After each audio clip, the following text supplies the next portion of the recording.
സർവം മായ. നിവിൻ പോളിയുടെ അടുത്ത വരാനിരിക്കുന്ന എക്സ്പെക്ട് ചെയ്യുന്ന അല്ലെങ്കിൽ കംബാക്ക് പ്രതീക്ഷിക്കുന്ന ഒരു സിനിമയാണ് ഈ പറഞ്ഞ സർവം മായ. ഈ ഒരു സിനിമയ്ക്ക് കുറച്ച് പ്രത്യേകതകളുണ്ട്.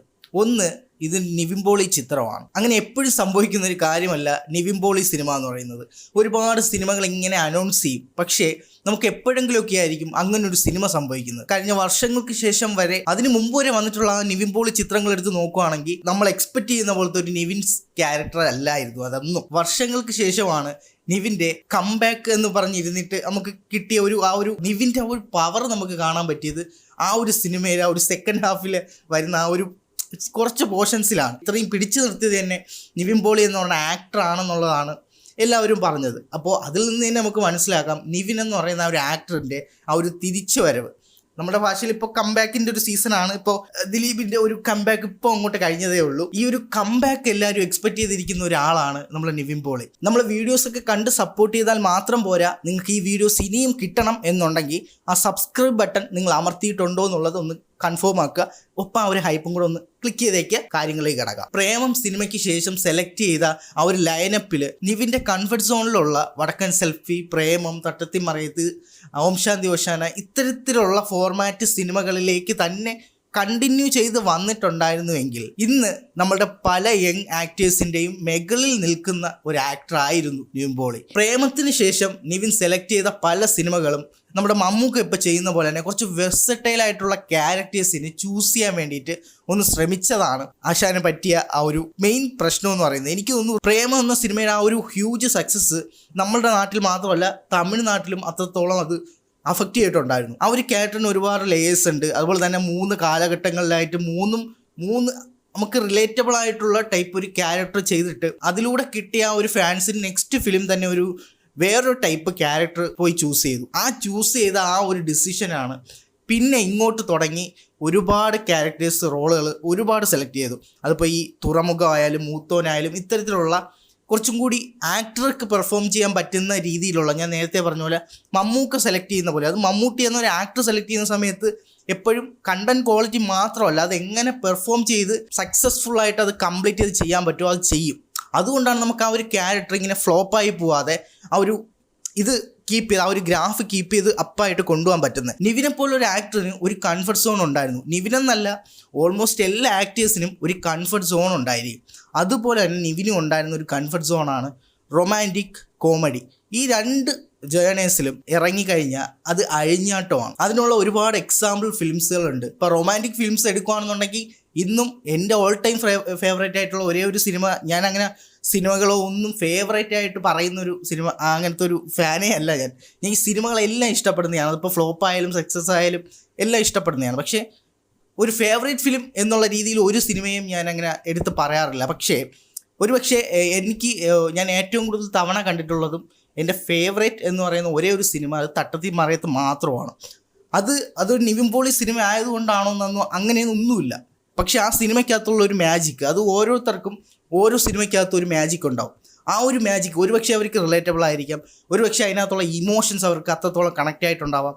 അങ്ങനെ ഒരുപാട് റീസൺസ് ഈ ഒരു ഫേവറേറ്റ് ലിസ്റ്റിലേക്ക് കയറണയിൽ ഉണ്ട്. ലാലേട്ടൻ വെച്ച് പലപ്പോഴും നിവിനെ കമ്പയർ ചെയ്യാറുണ്ട്. കാരണം എന്തെന്ന് വെച്ചാൽ നിവിനും ലാലേട്ടനൊക്കെ ഏത് ടൈപ്പ് ക്യാരക്ടേഴ്സും, അതായത് ഒരേ സമയം സീരിയസ് ആയി നിന്നുകൊണ്ട് തന്നെ ഫണ്ണിലൂടെ അത് പ്രസൻറ്റ് ചെയ്യാൻ പറ്റും. സിമിലർ ആയിട്ടുള്ള ചില കാര്യങ്ങളുണ്ട്, ചില മൈന്യൂട്ടായിട്ടുള്ള എക്സ്പ്രഷൻസ് ആവാം.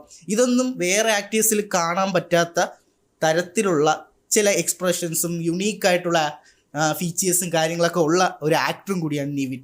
എപ്പോഴും നിവിൻ്റെ ഒരു സ്മൈലിനെ കുറിച്ചൊക്കെ എല്ലാവരും പറയും, ലാലേട്ടൻ്റെ സ്മൈലിനെ കുറിച്ചൊക്കെ മെൻഷൻ ചെയ്യാറുണ്ട്.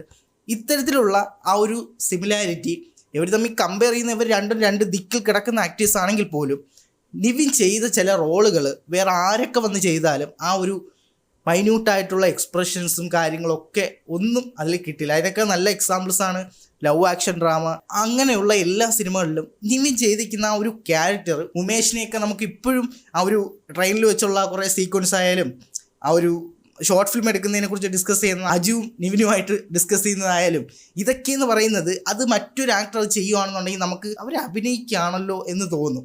പക്ഷെ നിവിൻ ചെയ്യുന്ന സമയത്ത് നമുക്ക് ആ ഒരു ഡിഫറൻസ് ഫീൽ ചെയ്യാറില്ല. അതല്ലെങ്കിൽ അതൊരു അഭിനയമാണെന്ന് നമുക്ക് ആ നേരത്തെ റിയലൈസ് ചെയ്യാൻ പറ്റില്ല. അങ്ങനെയാണ് നിവിൻ്റെ ക്യാരക്ടേഴ്സുകൾ നിവിൻ ചെയ്യുന്നത്. ഹേയ് ജൂഡ് എന്ന അങ്ങനെ എന്തോ ഒരു സിനിമ ഉണ്ട്, അതും എനിക്ക് ഇഷ്ടപ്പെട്ടൊരു സിനിമ. അതിൽ തൃശ്യാണ് ഹീറോയിനായിട്ട് വരുന്നത്. അപ്പോൾ അതിനകത്തൊരു ഇത് വരുന്നുണ്ട്. ആ ഒരു ക്യാരക്ടറൊക്കെ അത്യാവശ്യം ആ ഒരു ക്യാരക്ടർ പിടിച്ച് ചെയ്തിട്ടുണ്ട്. ആ ക്യാരക്ടറൊക്കെ നമുക്ക് ആ സിനിമയൊന്നും ഒട്ടും ചർച്ചയാവാതെയും സക്സസ് ആവാതെയൊക്കെ പോയ സിനിമയാണ്. എങ്കിൽ പോലും അതിനകത്ത് നിവിൻ്റെ ആ ഒരു പെർഫോമൻസ് ഒക്കെ നോക്കുകയാണെന്നുണ്ടെങ്കിൽ ആളിനെ കൊണ്ട് പറ്റുന്ന കാര്യങ്ങൾ തന്നെയാണ്. പക്ഷേ നമ്മുടെ ഓഡിയൻസിനും കുറച്ച് പ്രത്യേകതകളുണ്ട്. ഒരു ആക്ടറിനെ നമ്മൾ ഒരു സേഫ് സോണിൽ ഇഷ്ടപ്പെട്ട് കഴിഞ്ഞാൽ ആ ഒരു ആക്ടർ കുറച്ച് വെറൈറ്റി ആയിട്ടുള്ള റോളുകൾ ചൂസ് ചെയ്യാൻ വേണ്ടി ട്രൈ ഔട്ട് ചെയ്തൊരു സിനിമ കൊണ്ടുവരുന്ന സമയത്ത് നമ്മൾ ആ സിനിമയെ ചെറുതായിട്ടൊന്ന് അവഗണിച്ച് അല്ലെങ്കിൽ പൊട്ടിച്ച് കൈ കൊടുക്കും. കാരണം അവരാ ചെയ്ത് ചിലപ്പം ഒരുപക്ഷെ മോശമായതുകൊണ്ടാവില്ല, നമുക്ക് ആ ഒരു രീതിയിൽ ആ ഒരു ക്യാരക്ടറിനെ അക്സെപ്റ്റ് ചെയ്യാൻ പറ്റില്ല. ക്യാരക്ടറിനെ അല്ല, ആ ഒരു ആക്ടറിനെ നമുക്ക് അക്സെപ്റ്റ് ചെയ്യാൻ പറ്റില്ല. നമ്മൾ കണ്ട് ശീലിച്ച ആ ഒരു ആക്ടറിൻ്റെ ആ ഒരു ഇതാണ് നമ്മളെ മനസ്സിൽ കിടക്കുന്നത്. ഡിസംബർ 25 റിലീസാവുന്ന ഒരു സിനിമയാണ് സർവം മായ. അഖിൽ സത്യൻ ഡയറക്റ്റ് ചെയ്യുന്ന സിനിമയാണ്. ഈ ഒരു സിനിമയിൽ വല്ലോ പ്രതീക്ഷയോ വല്ലോ ഉണ്ടോ എന്ന് ചോദിച്ചു കഴിഞ്ഞാൽ സത്യസന്ധമായിട്ട് പറയുകയാണെന്നുണ്ടെങ്കിൽ ഈ ഒരു സിനിമ അനൗൺസ് ചെയ്ത സമയത്തോ അല്ലെങ്കിൽ ഈ സിനിമയുടെ അപ്ഡേറ്റ്സുകൾ വന്ന സമയത്തോ അതിൻ്റെ ഒരു ലുക്ക് റിവീലായ സമയത്തോ എനിക്ക് പ്രത്യേകിച്ചൊരു ഇതൊന്നും ഉണ്ടായില്ല. മറ്റ് നിവിൻ സിനിമകൾ ഞാനൊക്കെ കാണാൻ ആഗ്രഹിക്കുന്ന ടൈപ്പ് സിനിമയെന്ന് പറഞ്ഞാൽ നിവിൻ്റെത് ആ ഒരു ഫൺ, ഞാൻ നേരത്തെ പറഞ്ഞു ആ സേഫ് സോൺ സിനിമകളുണ്ടല്ലോ, ആ ഒരു ഫൺ കൈൻഡ് ഓഫ് സിനിമയും ഒപ്പം എനിക്ക് ഏറ്റവും ഇഷ്ടം റൊമാൻറ്റിക് ഫിലിംസാണ്. അപ്പോൾ ആ ഒരു റൊമാൻറ്റിക് ടൈപ്പ് ഫിലിം ഇന്നത്തെ കാലത്തേക്ക് കൊണ്ടുവരുന്ന സമയത്ത് അത് എത്രത്തോളം ആ ഒരു പണ്ടത്തെ ഫീല് കിട്ടുമെന്നുള്ള എനിക്കറിയില്ല. പക്ഷേ ഈ സേഫ് സോൺ സിനിമകളിലാണ് നമുക്ക് കൂടുതലും ഇഷ്ടപ്പെടുന്നത് നിവിനെ. അപ്പോൾ നിവിൻ വെറൈറ്റി ആയിട്ടുള്ള ക്യാരക്ടേഴ്സ് ചൂസ് ചെയ്ത് കഴിഞ്ഞാലും അതും കാണും. അതിനുള്ള ഏറ്റവും നല്ല എക്സാമ്പിൾ വരാനിരിക്കുന്ന ബെൻസാണ്. അപ്പോൾ അത് കാണാൻ നല്ല എക്സൈറ്റ്മെൻ്റ് ഉണ്ട്. ആ ബെൻസിൽ എങ്ങനെയായിരിക്കും നിവിൻ എന്ന ആക്ടർ പെർഫോം ചെയ്യാന്നുള്ളത്. കാരണം നിവിൻ്റെ ആ ഒരു ഫസ്റ്റ് ടീസറും ലുക്കും കാര്യങ്ങളൊക്കെ വന്ന സമയത്ത് തന്നെ ഒരുപാട് നെഗറ്റീവായിട്ടുള്ള ഇത് വന്നിട്ടുണ്ട്, നിവിനെ കൊണ്ട് താങ്ങൂല എന്നുള്ള രീതിയിലൊക്കെ. അതുപോലെ തന്നെ വേറൊരു കാര്യം കൂടെ പറഞ്ഞിട്ടുണ്ടായിരുന്നു, നിവിൻ്റെ ലുക്ക് വല്ലാതെ ബോറായിട്ടുണ്ട് എന്നുള്ള രീതിയിൽ. എന്നാൽ ഇപ്പോൾ റീസെൻ്റ്ലി ബെൻസിൻ്റെ കുറച്ച് അപ്ഡേറ്റ്സ് വന്നിട്ടുണ്ടായിരുന്നു, അതിൽ നിവിൻ്റെ ലുക്കും റിവീൽ ആയിട്ടുണ്ട്.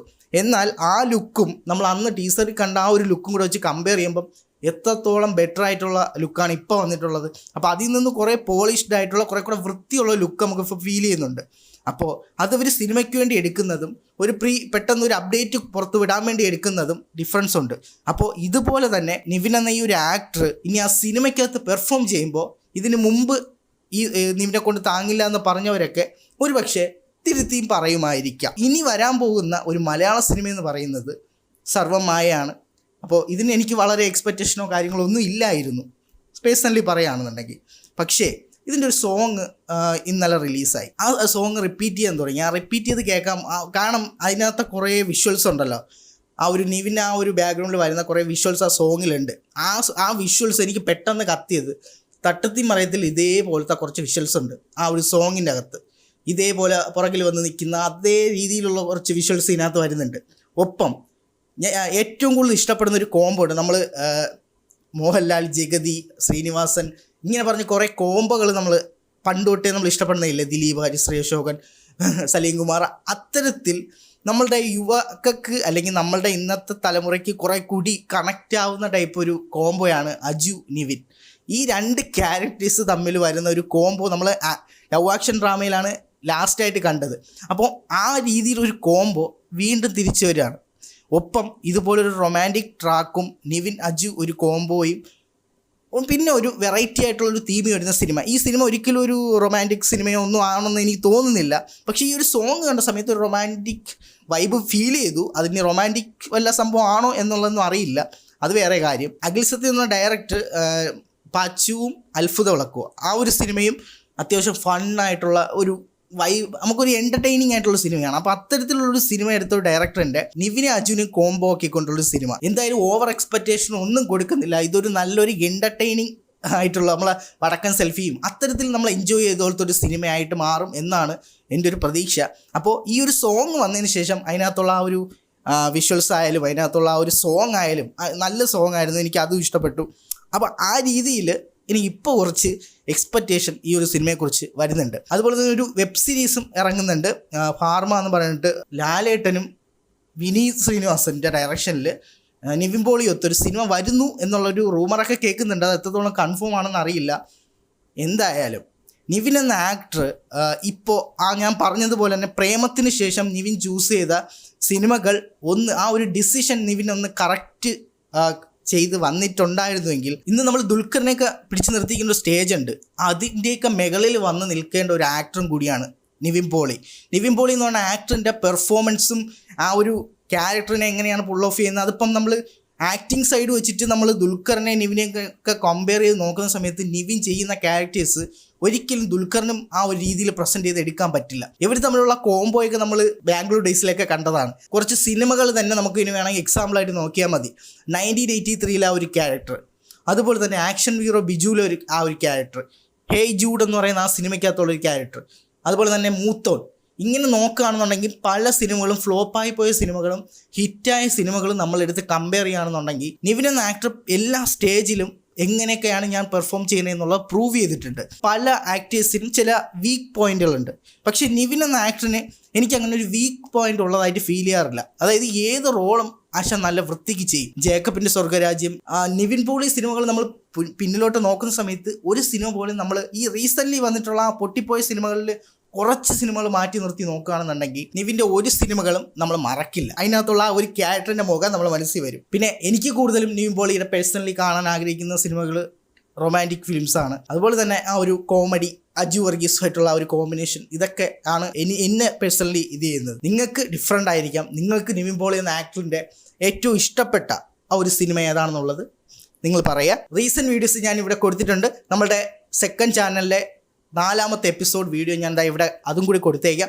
ഇൻട്രസ്റ്റ് ഉള്ളവർ അതും കൂടി ഒന്ന് ചെക്കൗട്ട് ചെയ്യുക. അപ്പോൾ എന്തായാലും ഇതിനേക്കാൾ ഇഡിയോട്ടായിട്ടുള്ള മറ്റൊരു വീഡിയോ കാണാം. അതുവരേക്കും ഇറ്റ്സ് മീ അൻഷാ നിസാർ.